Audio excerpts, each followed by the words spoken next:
Hi viewers, welcome to Vimala's kitchen.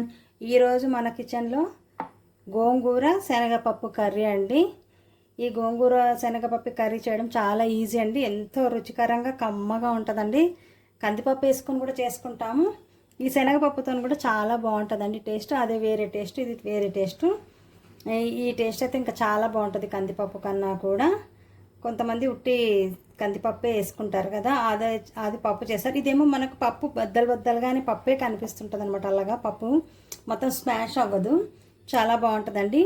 నేను చేస్తున్న cooking challenge 25 days cooking ఛాలెంజ్లో ఇది 17వ రోజు అండి. నా ఛానల్ కనుక ఫస్ట్ టైం చూస్తున్నట్టయితే తప్పకుండా సబ్స్క్రైబ్ చేసుకోండి. నేను గోంగూర అంతా శుభ్రంగా కడిగేసి లేత ఆకు తీసుకున్నానండి. బాగా శుభ్రంగా కడిగేసి నీళ్ళన్నీ ఇలా గిన్నెలో జాలి గిన్నెలో వేసుకున్నానండి. నేను ఈ శనగపప్పును ముందే ఒక 2 గంటల ముందు నానబెట్టానండి. గంట అయినా పర్వాలేదు, కొద్దిగా నానబెట్టేశాను అనమాట. అంటే విడిగా ఉడకబెట్టి కలుపుతారు, అట్లా కాకుండా నేను వేరేగా చేస్తున్నాను, ఒకే గిన్నెలో అయిపోయేటట్టు. అందుకని నేను కొద్దిగా నానబెట్టాను. ఇక దీన్ని మనం కుక్కర్లో ఉడికిద్దాము. ప్రెషర్ ప్యాన్లో వేస్తాను. నేను ప్రెషర్ ప్యాన్లో కొన్ని నీళ్ళు పోసానండి. ఈ నీళ్ళతో పాటు వేసేస్తున్నాను. ఇది ఆల్రెడీ కడిగి పెట్టాను నేను. వేసేసి ఒక 2-3 స్మాష్ అవ్వకూడదు, పప్పులాగానే ఉండాలి మనకు. మీకు ఎలా ఉంటుందో మీ కుక్కర్లో. నాకైతే నానబెట్టాను కదండి, ఒక 2 విజిల్స్ చాలనుకుంటున్నాను. ఇంకెక్కువైతే స్మాష్ అయిపోద్ది. ఇంకా ఇందులో కొద్దిగా పసుపు. మనం పప్పు ఉడకబెట్టేటప్పుడు ఎప్పుడైనా పసుపు వేస్తాం కదా. పప్పు ఉడికిపోయిందండి.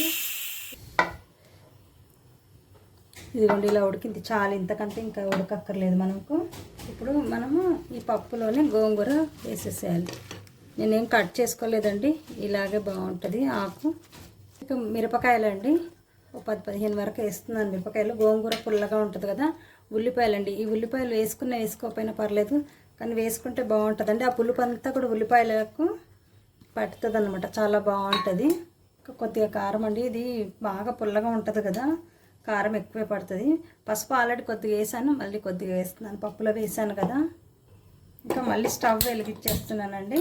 ఇప్పుడు ఇంకా మూత ఏం పెట్టకుండానే ఉడికిద్దాము. ఇదంతా ఒకసారి కలియబెట్టేసి, మనకు నీళ్ళు ఏం పోయొద్దండి. మనకు జారుగా కావాలి బాగా అనుకుంటే పోసుకోవాలి.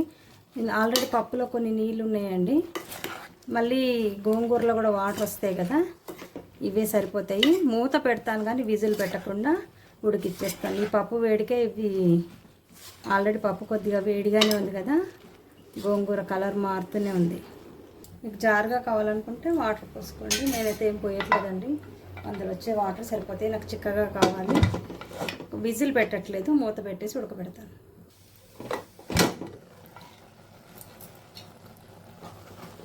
ఇలా ఉడుకుతూ ఉందండి, ఇంకా కొద్దిగా ఉడకాలి గోంగూర. వాటర్ కూడా చూడండి, ఇవి సరిపోయినాయి. నేను అసలు వాటర్ పోయలేదు. పప్పులో కొన్ని ఉండే, ఆకుకూరలు ఎలాగో వస్తాయి కదండి నీళ్ళు.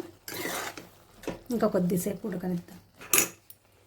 అయితే ఇప్పుడు ఉప్పు వేసేసి, సరిపడా వేసేసి ఉప్పు ఇంకా కాసేపు ఉడకనిద్దామండి.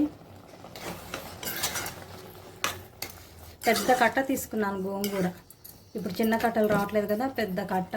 అది ఎంతో అవ్వలేదు చూడండి ఉడికి. ఇంకా కొద్దిగా ఒక 2-3 నిమిషాలు ఉడకనిద్దామండి. ఇంకా తీసేస్తున్నానండి. ఇంకా ఉడికిపోయింది చాలు. ఇలాగా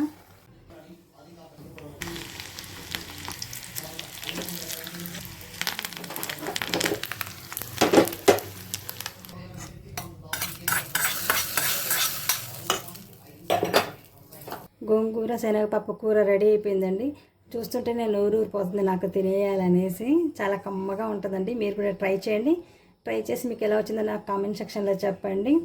నా ఛానల్ ఫస్ట్ టైం చూస్తున్నట్టయితే తప్పకుండా లైక్ చేయండి, షేర్ చేయండి, సబ్స్క్రైబ్ చేసేసుకోండి.